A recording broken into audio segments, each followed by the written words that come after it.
I don't have a problem with the WNBA players asking for a raise. The WNBA is on a hot streak. I don't care about the previous 24, 25 years. As an investment, it's starting to pay off.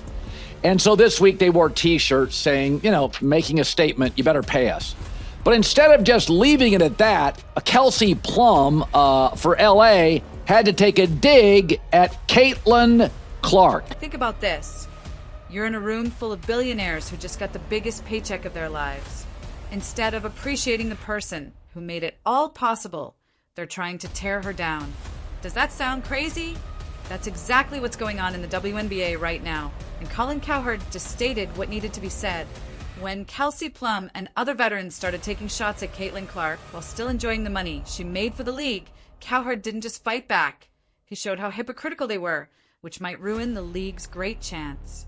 This story is so crazy because these are the same players who, just 2 years ago, were flying Spirit Airlines. Front was determined this morning that we had a meeting for, and not to tattletale, but 0 members of Team Clark were very present for that.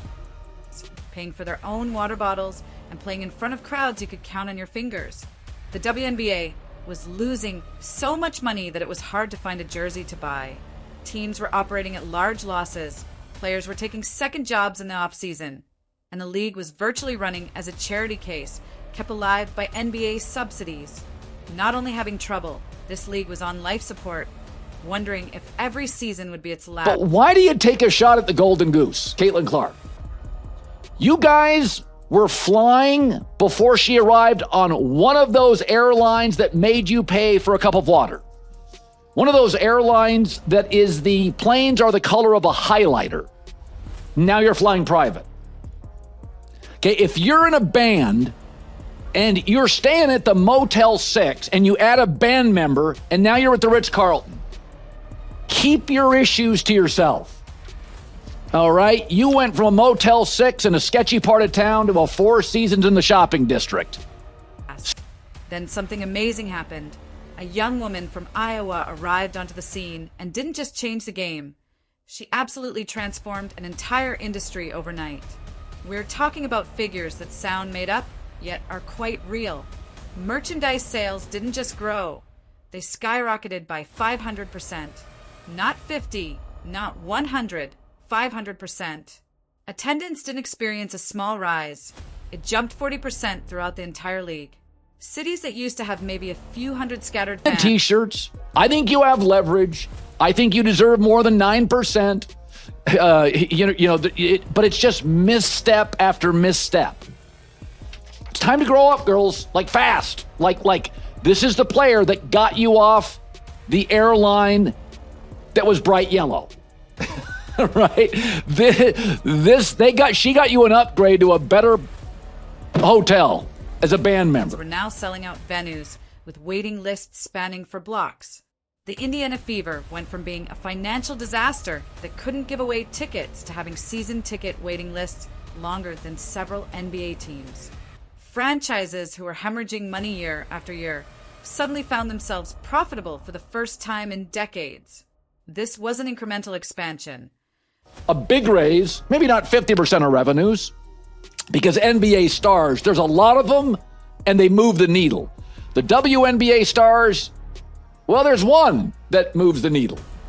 And here's the other thing to remember. Caitlin Clark's already rich. She made $11 million this year alone in endorsements off the court.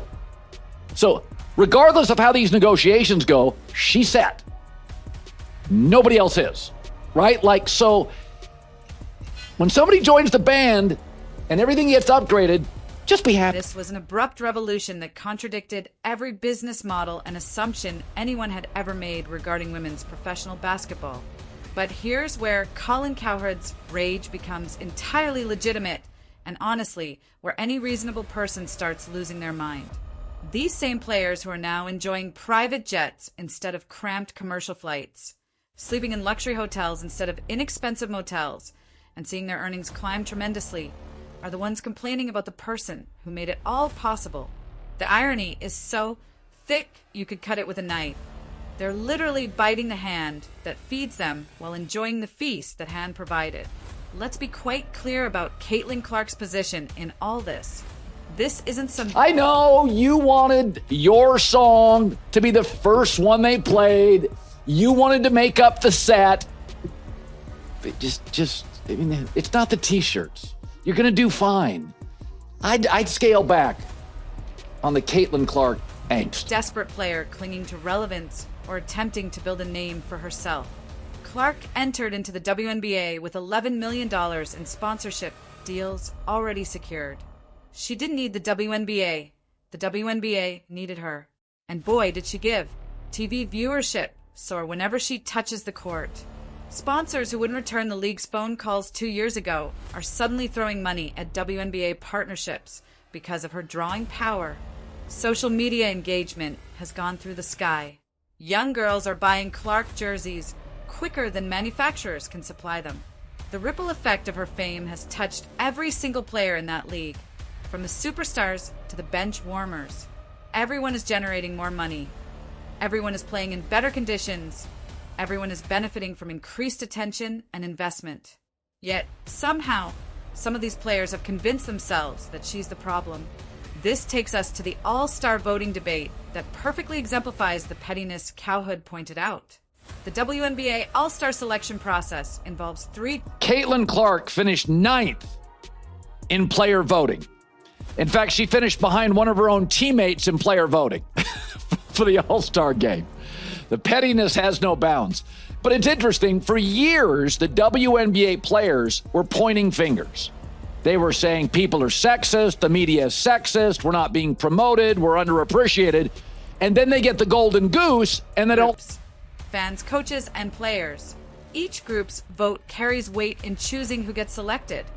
And for young players especially, all-star recognition may be the difference between endorsement agreements and obscurity, between making a legacy and being forgotten.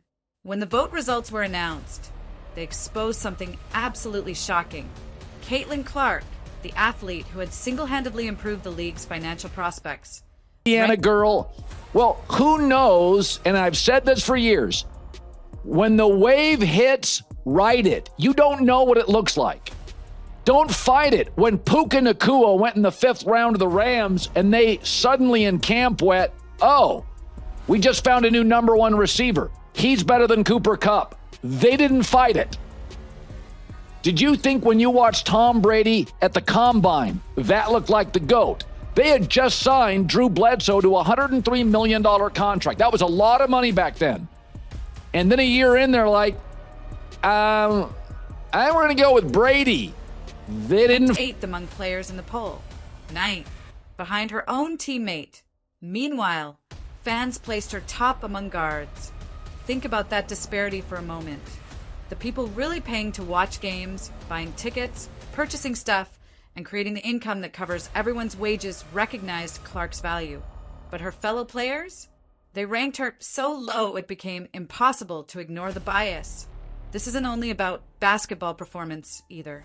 Clark's stats clearly warranted all-star recognition. This was politics, pure and simple.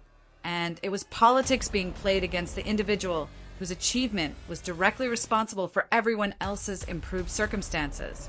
Colin Cowherd's comparison to other sports legends makes this pettiness even more clear.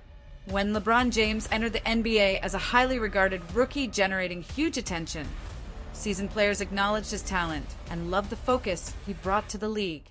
When Tiger Woods started dominating golf and bringing unprecedented viewership and prize money to tournaments, tour veterans... WNBA players, they just don't like what the wave looks like.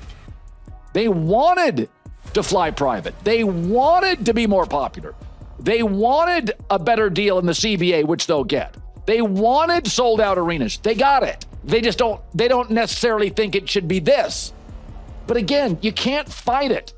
You just never know what success looks like. Realize that a rising tide lifts all boats.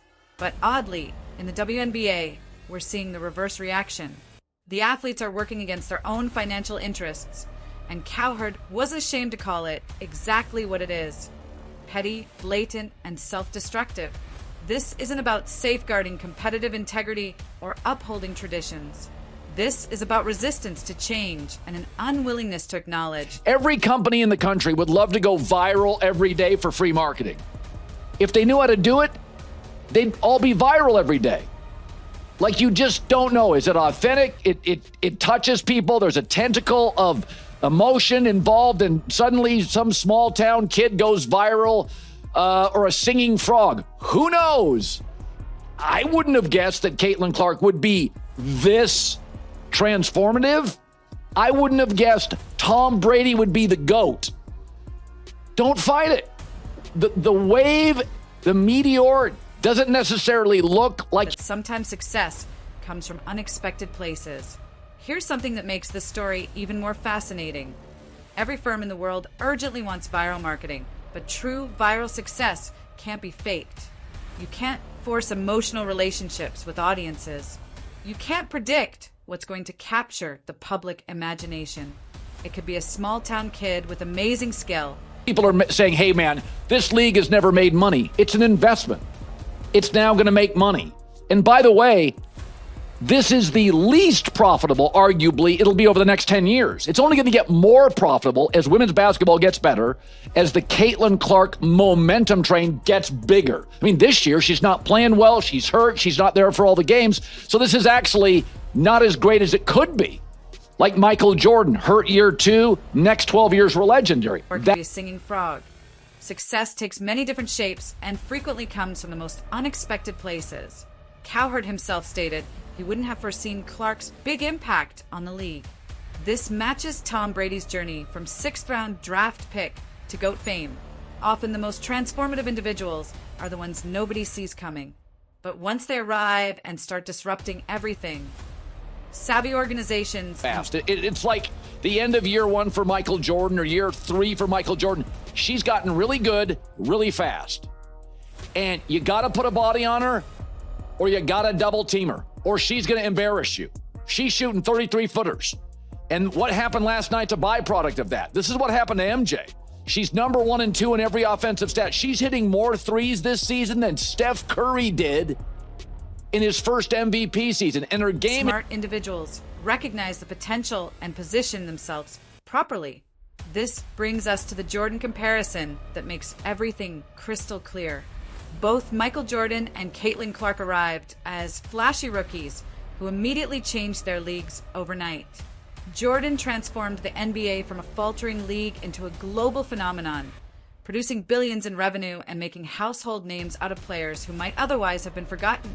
Clark is doing the exact same thing for the WNBA right Pistons with MJ. For the record, Caitlin Clark got up. She wasn't hurt. She did more trash talking. She hit more threes. She remained remarkable, just like all the great. You know, if you respect women, stop pandering. She's tough.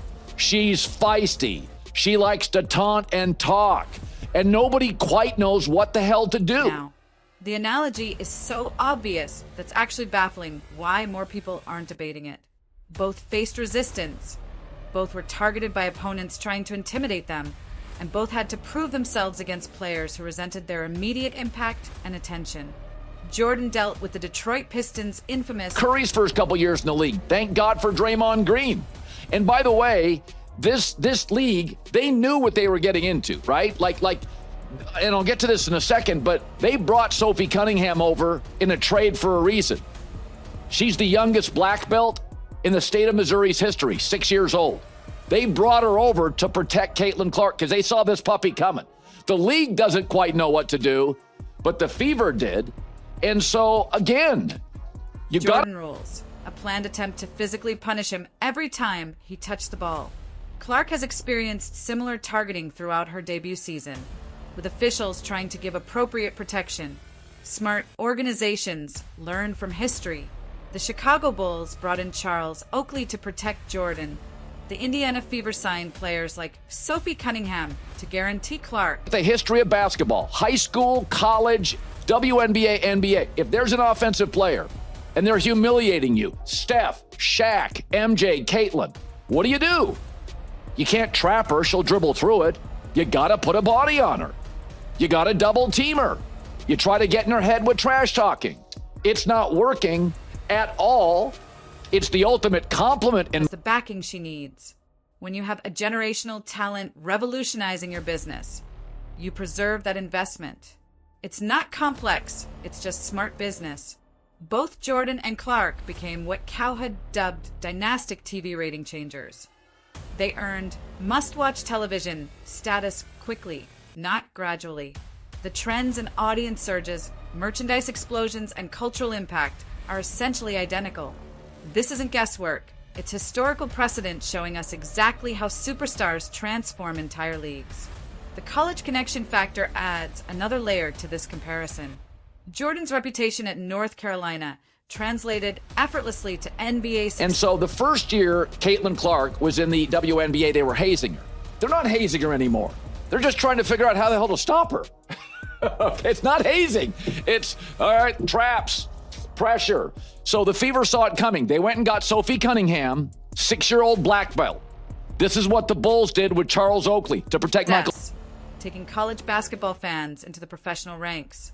Clark's big following from her Iowa days is doing the exact same thing for the WNBA. These aren't casual fans who might disappear. These are ardent followers who followed her from college and are now involved in professional women's basketball for the long haul. This foundation offers us assurance that Clark's impact isn't a transitory occurrence. The WNBA's future actually runs through Caitlin Clark, and her second season trajectory will likely transform the entire league's operations permanently. We're not talking about a fleeting popularity bump. We're looking at momentum building toward a decade. Now is like kerosene to the physicality flame. So you have physicality in this league, and now you get this flashy player, and they don't know how to officiate her, they don't know how to defend her. But I would say, when I hear this, Colin, the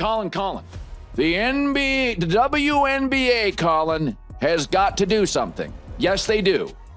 Understand, this is the arc of a new superstar in your league. It'll start with hazing, it'll go to physicality, it'll go to flagrants, it may go to technicals.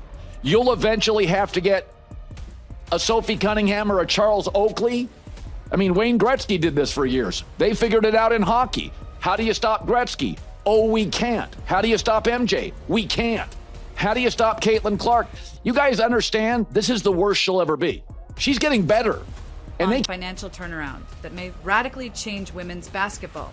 But here's the crucial choice facing veteran players. They can either embrace this wave of success or get swept aside by it.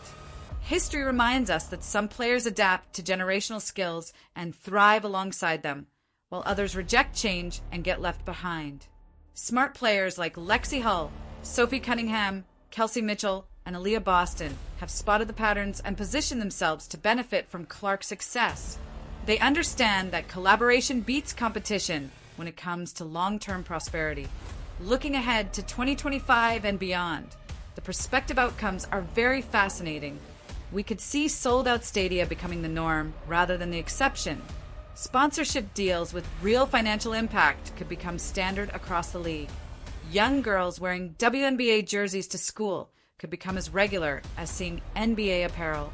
Television ratings could create actual network competition for broad. This will only make Caitlin Clark a better player. It will only make the Fever more championship ready. And the Indiana fans, good for you. You're going to have the great watch of the next 15 years because they're never trading her. She's the Steph Curry. They're never trading. Casting rights. But there's also a risk if the resistance continues. The league might split into two camps. Those riding the Clark wave versus others fighting their own prosperity. And let's be honest, resisting success makes absolutely zero sense from any angle you can fathom. The bottom line message that Colin Cowherd provided needs to be heard loud and clear. Quit biting the hand that feeds you. Appreciate the golden goose while you have her. The WNBA is witnessing remarkable growth that surpasses even the most optimistic expectations anyone made just 3 years ago. Fighting against that success is not just futile, it's actively harmful to everyone's interests. This is why wise fans are backing athletes who embrace the shift rather than those who fight it. 2025 could actually be the breakthrough year that pushes the WNBA into mainstream prominence and financial stability that appeared unthinkable just a few seasons ago. But only if the league's veterans stop working against their own golden opportunity and start recognizing greatness when it's staring them right in the face. Now, Caitlin Clark is obviously the jet fuel. Half the audience goes when she's not there, but that's okay. It took Conor McGregor to the UFC and John Jones. It sometimes in emerging leagues, it takes a superstar. And now, America is all into UFC. But it does take sometimes these special athletes. And it can be get really, really